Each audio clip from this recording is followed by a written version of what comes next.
creative and emerging media artist, and this is my first YouTube video, so yay! I decided to take this further step of confidence because actually, since I was a child, I was always really talkative and I couldn't shut up all the time, and I was always curious about things, new things about art. I was always drawing, and I was like, why not? Like, why not talk about these things and get to improve also myself in talking and get to know myself even more, because being in front of a camera is actually something different. And since I have so many thoughts and so many ideas coming, and I'm also now finally graduated, now I have to take this kind of new direction and put myself out there in the world as an adult and as an artist. So why not document all of these steps that I get to go into? The difficult thing for me has actually been the fact that when you have a lot of ideas and when you have a lot of things that you want to do and you can't get concentrated that well in one thing because you want to finish it so you can do another thing. So, and I guess I'm not the only one. And this book actually helped me a lot. It's called The One Thing of Gary Keller with Jay Papasan. It's a really nice book because it makes you concentrate and focus in only one thing in order to improve yourself and to also be productive more. And yeah, so that's why I chose the direction of nature, art and technology, because these fields are the fields that most interest me. And this is also what my thesis project is about. Thesis project is called NODES. I have it also printed here with me. I'm actually really proud of this project, but I'm going to show you more in the other pages as well in the next videos. This project is actually a growing visual language between plants and machines. And what inspired me to create it was actually an experience that I had on my Erasmus trip in Antwerp, where I had a course called Trend Watching, and when we used to study trends points, and understand more about where the future direction is going in one area that you're choosing.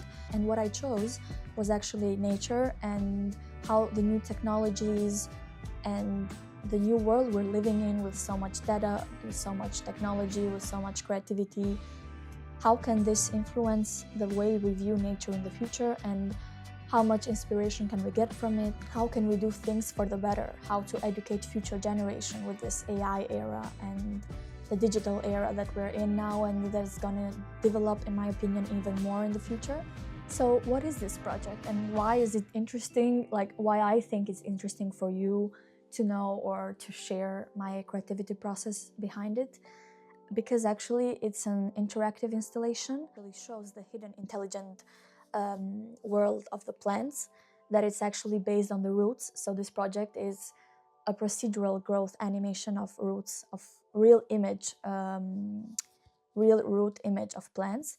And this is all created in a software called TouchDesigner, which I used for my first time ever. I actually made it to realize all my idea with the AI assistance and learning by doing, of course, because AI can help you, but you also have to put yourself out there and search more and try more, and see YouTube tutorials as well. But AI did help me a lot in creating this, in bringing my vision to life. And I want to talk with you more about the process of AI prompting and all of the steps that helped me bring my vision to life. And I'm gonna do it in the next videos, but for now I just want to talk about, in general, about this concept idea and why I think it's important. I also didn't want it to make a project that is only visual appealing, or it's a beautiful interactive installation that you can interact with people, with visitors, because this is actually the idea for a future exhibition that I'm gonna create hopefully in March in Rome. And I'm also gonna document everything about it in in this YouTube channel, because I want to create a community. I want to create a space where people can also get inspiration from what I do, and also have another vision of viewing AI in the future. Because for me as an artist, AI is a tool, it's not a danger. It's, of course, depends on how do you use it.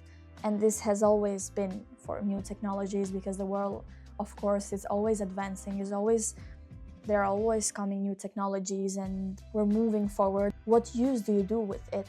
It's what is actually really important, and that's what I also want to explain in this project, because this way we can educate future generation into using AI for beautiful purposes, for creative and philosophical ideas, how to bring them to life without having to spend a lot of hours and staying behind a software that you don't know how to use and you need a lot of time in using it.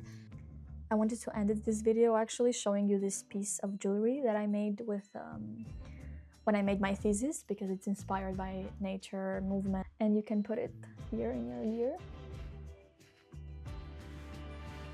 My hair actually, it's a lot, so I'm gonna try to let you see like this.